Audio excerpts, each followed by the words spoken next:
Hello students. Now today we discuss a topic on pericardial effusion. As we all know that heart is our vital organ, one of our vital organ in our body. What happened mainly in pericardial effusion? Mainly the pericardium. First we will know the layers of the heart.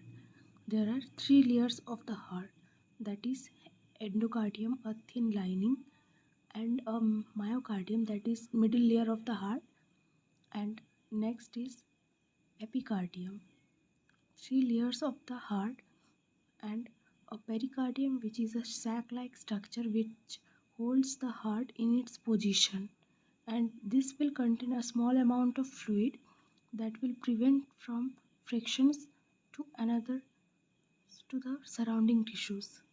It will prevent friction from the surrounding tissues. Now what happened? Mainly abnormal amount of fluid deposition between the heart and the pericardium. As I already told you what is pericardium, that's sac-like structure that holds the heart in its position. Now there are two types of pericardium: large pericardium, pericardial effusion, and small pericardial effusion. In large pericardial effusion, these are problems by impairing the heart function, and in a small pericardial effusion it will contains about 100 ml of fluid, and in large pericardial effusion it will contains more than 2 liter of fluid. Now what are the causes? Mainly inflammation of the pericardium. As we all know that pericarditis, here it's in its end itis means inflammation, so inflammation of the pericardium is called pericarditis. Here what happened, mainly extra fluid is produced that will leads to pericardium effusion. Okay. Now another causes are like viral infections like HIV, heme- that is human immunodeficiency virus, and another is cancer is one of another causes.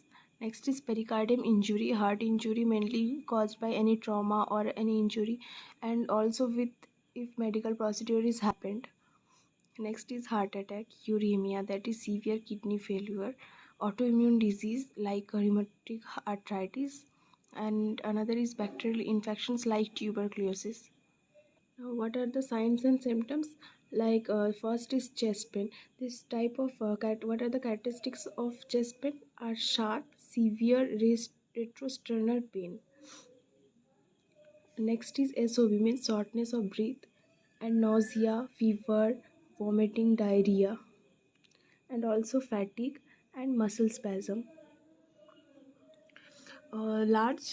Serious pericardial effusion can cause symptoms. What are the symptoms mainly seen in the large pericardial effusions are the shortness of breath, lightheadedness, palpitation means sensation that heart is pounding or beating fast. Mainly when it mainly we will feel during or after exercise or having a heavy work, we felt like our heartbeat is beating fast, so this is called palpitation.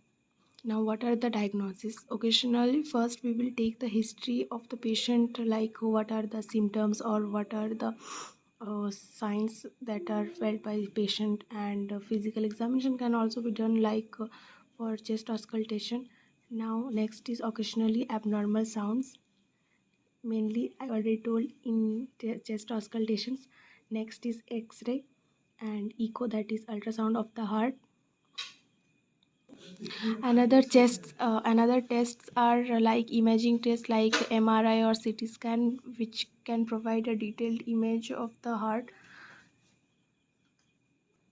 What are the treatment options? Like for the pharmacological treatments, like medicines like non-steroidal anti-inflammatory drugs like NSAID drugs can be given. Some NSAID drugs which are given during the pericardial effusions like morphine, indocin, etc. And other drugs are corticosteroid group of drugs and colchicines like drugs that are mainly given in case of pericardial effusion. Thank you.